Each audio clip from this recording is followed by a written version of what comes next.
नमस्कार दोस्तों, पैल टीवी में आपका स्वागत है। मैं हूं डॉक्टर संजय कुमार, आपका दोस्त, आपका हमदर्द।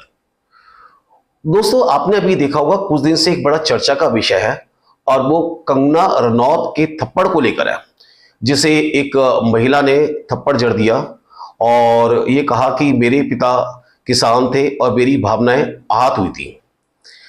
हालांकि ये चीज बहुत गलत है, गलत नहीं बहुत गलत है, मानवीय दृष्टिकोण से भी बहुत गलत है। पर उससे ज्यादा मुझे आहत जब हुआ जब एक बहुत बड़े म्यूजिशियन ने, मुझे तो लगता नहीं किस तरह के म्यूजिशियन होंगे ये लोग और किस तरह के म्यूजिक को ये क्रिएट करते होंगे, उसने कहा कि यदि ये बर्खास्त हो जाएंगी तो मैं नौकरी दूंगा।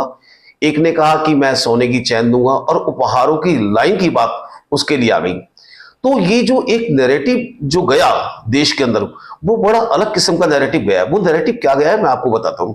इसका मतलब कोई भी व्यक्ति आइए समझेगा कि भाई क्या है, एक थप्पड़ ही तो मारना है, उसके बाद तो बहुत सारे लोग आएंगे और आने के बाद हमारे साथ हमदर्दी होगी और मेरे पास तो दो दो, एक यहां पर जो मैं नौकरी से जो पैसा पा रहा हूं वो तो कुछ नहीं है, एक थप्पड़ के बाद तो मैं रातों रात अमीर हो जाऊंगा।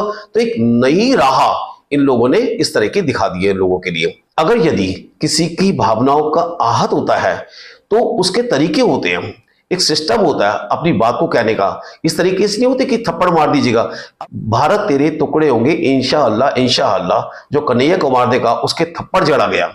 अभी हालांकि ऐसा नहीं आया किसी तरीके से हिंदू समुदाय की तरफ से कि भाई आपको जो है बड़ा नौकरी दे दी जाएगी या आपको जो है कुछ पारितोषिक के रूप में दिया जाएगा, क्योंकि हम लोग समझते हैं इस चीज को बहुत अच्छी तरीके, जो भी बुद्धिजीवी है, जो आम जनता है, वो इस चीज को अच्छी तरीके से समझती है। अब बात यह है कि भावना आहत होने की बात 15 मिनट के लिए पुलिस हटा लो,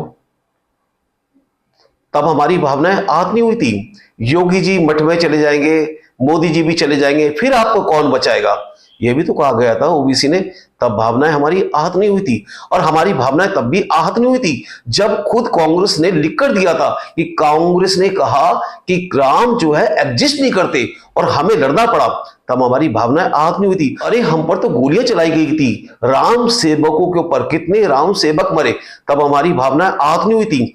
और जब हुसैन साहब चित्र बनाते हैं हमारे देवी देवताओं का निर्वस्त्र, तब हमारी भावनाएं आहत नहीं हुई थी।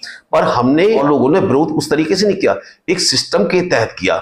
अब यदि मैं इस बात को सोचूं, आपको पता होगा जब राजीव गांधी, स्वर्गीय Rajiv Gandhi guard of honour Sri Lanka में ले रहे थे, तब एक वहां के गार्ड ने उनके कंधे पे पिस्तौल की, बंदूक की बट मारी थी, बड़ी जोर से बट मारी थी वो, और ये शुक्र है बच गए, नहीं तो वो सिर पे लगती तो बड़ी इंजरी का कॉज हो सकता था। अब उसने भी अपनी दो बातें कही थी। उसने कहा था कि भाई ये जो एक्ट जो हुआ था भारतीय सरकार की तरफ से, वो हमारे राष्ट्रीय हित के लिए ठीक नहीं था, हमारी भाषा के लिए ठीक नहीं था और मेरी भावनाओं को आहत किया गया था। तो अब ये बताइए क्या हम उसको जस्टिफाई माने? अगर हम कंगना रनौत को थप्पड़ मारने वाली महिलाओं को जस्टिफाई करने लगे या करते हैं, तो ऐसी कंडीशन में फिर क्या हम उसको जस्टिफाई करें? क्योंकि इंसान तो वो भी है, इंसान ये भी है, पर हम उसको जस्टिफाई नहीं कर सकते। और सवाल इसलिए नहीं है कि राजीव गांधी जी जो कांग्रेस के नेता थे, मान लीजिए मैं किसी भी पार्टी का हूं, लेकिन मैं कभी इस बात को सहन नहीं करूंगा कि हमारे प्रधानमंत्री, क्योंकि प्रधानमंत्री जब चुन लिया जाता है तो वो किसी एक पार्टी का नहीं होता, वो सब पार्टी से ऊपर होता, पूरे देश का होता है और पूरे हर एक व्यक्ति का वो प्रधानमंत्री होता है। तो हम उसको जस्टिफाई नहीं कर सकते। पर आज स्थिति ऐसी हो गई है कि गलत काम को भी जस्टिफाई करने में लोग लगे हैं। तो मैं तो देख के हैरान हूं, ये देश को किस तरफ ले जाना चाहते हैं। तो मैं तो ऐसे लोगों को नहीं कहूंगा कि धिक्कार है ऐसे लोगों को। लोग देश के लिए अलग नैरेटिव पैदा कर रहे हैं जो कि ठीक नहीं है। ये देश को आगे गर्त में ले जाएगा, इससे ज्यादा कुछ नहीं होगा। आगे मैं कुछ नहीं कह सकता, आप समझदार हैं। नमस्कार, मिलता हूं मैं आपको अगले एपिसोड पे।